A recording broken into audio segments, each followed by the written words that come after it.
তোমাক পাহৰি যাবলৈ সাহস নাই, তোমাক ৰাখিবলৈ মোৰ অধিকাৰ নাই। মাথো ভাল পাওঁ মই তোমাক, কাৰণ ভাল পাবলৈ কাৰোৰে অনুমতিৰ প্ৰয়োজন নাই। যেতিয়া নিথৰ হ'ব মোৰ শৰীৰ, তেতিয়া হয়তো তুমি নাকান্দিবা। দুখ লাগে এই কাৰণে যে তোমাৰ চকুলো মুচি দিবলৈ মই তোমাৰ ওচৰত নাথাকিম। জীয়াই থাকোঁতে যদি খবৰ কৰিব সময় নাই, তেন্তে মোৰ মৃত্যু হ'লে তাৰ কাৰণ জানিবলৈ ব্যাকুল নহ'বা, কাৰণ সেই অধিকাৰ তোমাৰ নাই। বেয়া সময়বোৰ পাৰ হৈ যায়, কিন্তু মনত নাথাকে।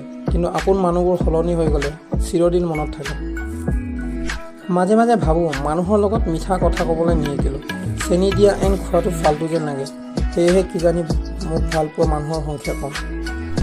তিনিটা বস্তু কেতিয়াও নাভাঙিবা: বিশ্বাস, প্ৰতিজ্ঞা আৰু হৃদয়। কিয়নো এইবোৰ যেতিয়া ভাগে, গোটেই পৃথিৱীখনৰ প্ৰতি মোৰ ভংগ হয়। অৱহেলা কৰিলে লোহাৰো মামৰে ধৰে। মানুহৰ সম্পৰ্কৰ দূৰত্ব বাঢ়ি যোৱাটো স্বাভাৱিক। জীৱনলৈ অহা কিছুমান মানুহ ৰামধেনুৰ দৰে খুব ভাল লাগে, কিন্তু দ্ৰুতভাৱে হেৰাই যায়।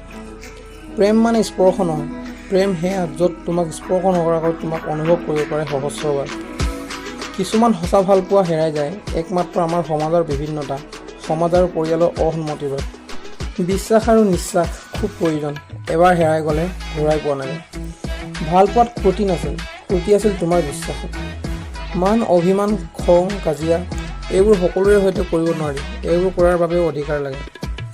মৰিলেও তুমি মোৰ শৰীৰটো চাবলৈ নাহিবা, আকৌ এবাৰ প্ৰেমত পৰি যাম। বন্ধুসকল, যদি ভিডিঅ'বোৰ ভাল লাগে তেতিয়াহ'লে লাইক, শ্বেয়াৰ এণ্ড কমেণ্ট কৰি জনাব, আৰু যদি চেনেলটোলৈ নতুনকৈ আহে চেনেলটো ছাবস্ক্ৰাইব কৰি দিব বুলি আশা ৰাখিলোঁ।